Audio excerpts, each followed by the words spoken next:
I'm pleased to invite Ambassador Gideon Meir, Deputy Director General for Public Diplomacy, Ministry of Foreign Affairs, for the summary of the conference.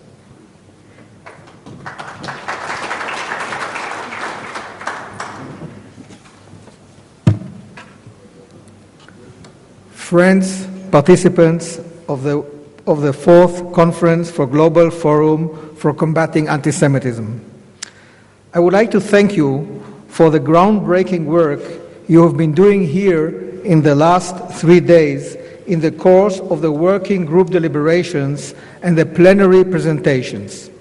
David Matas has delivered a clear and operative report of the conference final document, the Action Plan for Combating Antisemitism 2013 and beyond. This is a key achievement and will enable us to pursue a shared strategy and plan in our struggle against anti-Semitism in its many manifestations.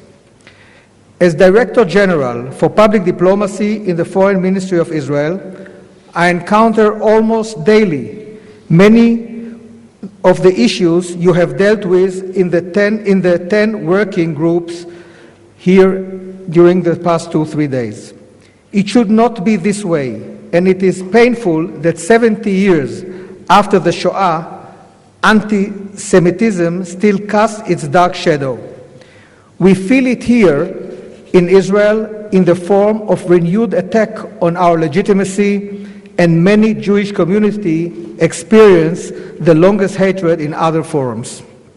I speak to this not only as an Israeli, but also as a son of a family which suffered deeply in the Shoah and bears its scars. My grandfather, Ludwig Meir, an early Zionist, came to Eretz Israel, the land of Israel, from Germany in 1908 and opened the first bookstore in Jerusalem. In 1914, he received draft orders from the German government and as a loyal, conscientious citizen returned there to serve in the First World War. He remained in Germany and opened a new bookstore in Berlin.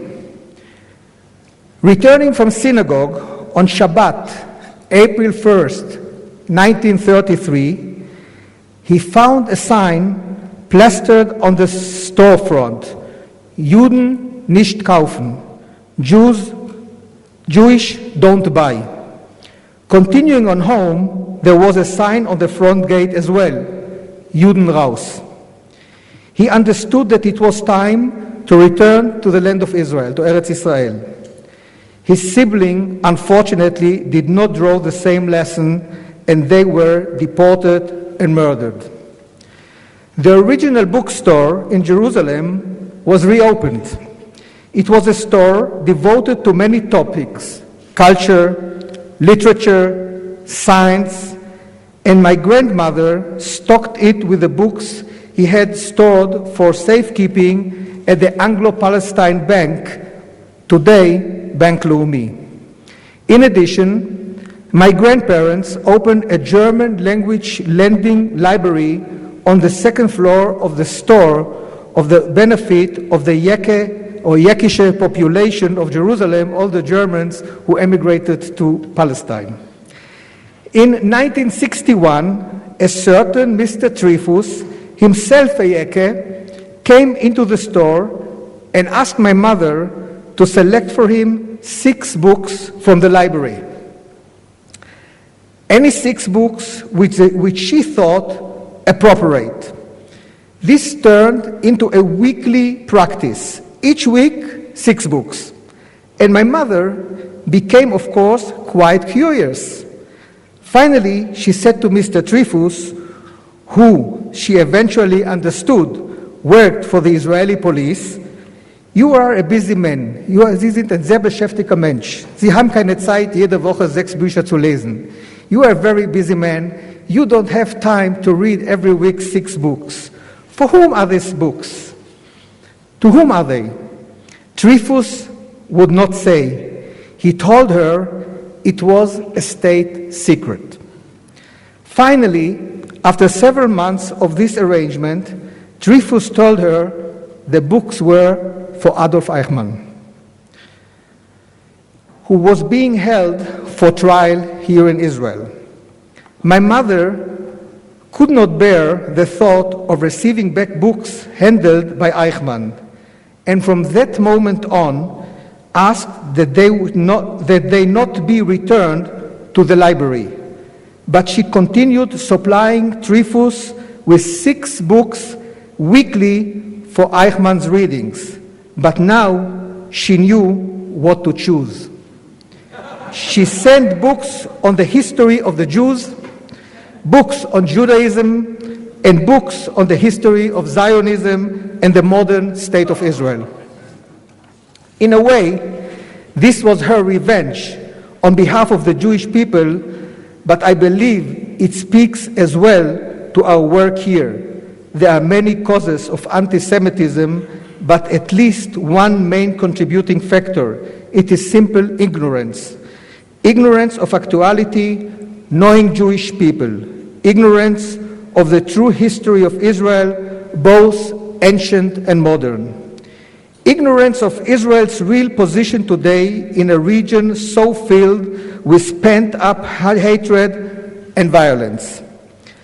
The President of Italy, Giorgio Napolitano, has said this very clearly on many occasions, that we must say no to anti-Semitism even when it masquerades as anti-Zionism. I believe we can do something about this if we work together, governments of countries and communities which suffer from anti-Semitism and rabid anti-Zionism, working together with the State of Israel. We can bring large numbers of young Christians and Muslims, students, trade unionists, and athletes, people from sectors where anti-Semitism, hatred of Israel may be taking root. We can bring them here to become personal witnesses of who the Jews really are and what the state of Israel is really all about. We have the infrastructure for doing this in the form of the Birthright Program. What I am proposing is a birthright type program for non-Jews. I believe that working together, we can bring within a space of about 5 years about 100,000 relevant individuals, people who can influence the hatreds and help enlighten them here to Israel for a journey of discovery.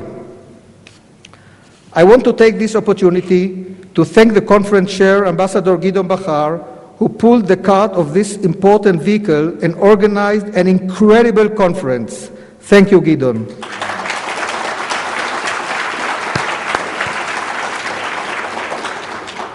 And I wish also to use this opportunity to bid farewell to Ambassador Shmuel Ben Shmuel, head of World Jewish Religious Affairs Bureau for the last 7 years, as he assumes his new position as Israel's ambassador to Australia. Be'atzlacha Shabash.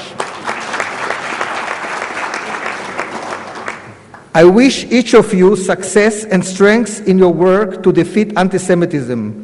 We are working not only on behalf of the Jewish people, but for the betterment of humanity. Shalom u'litraot.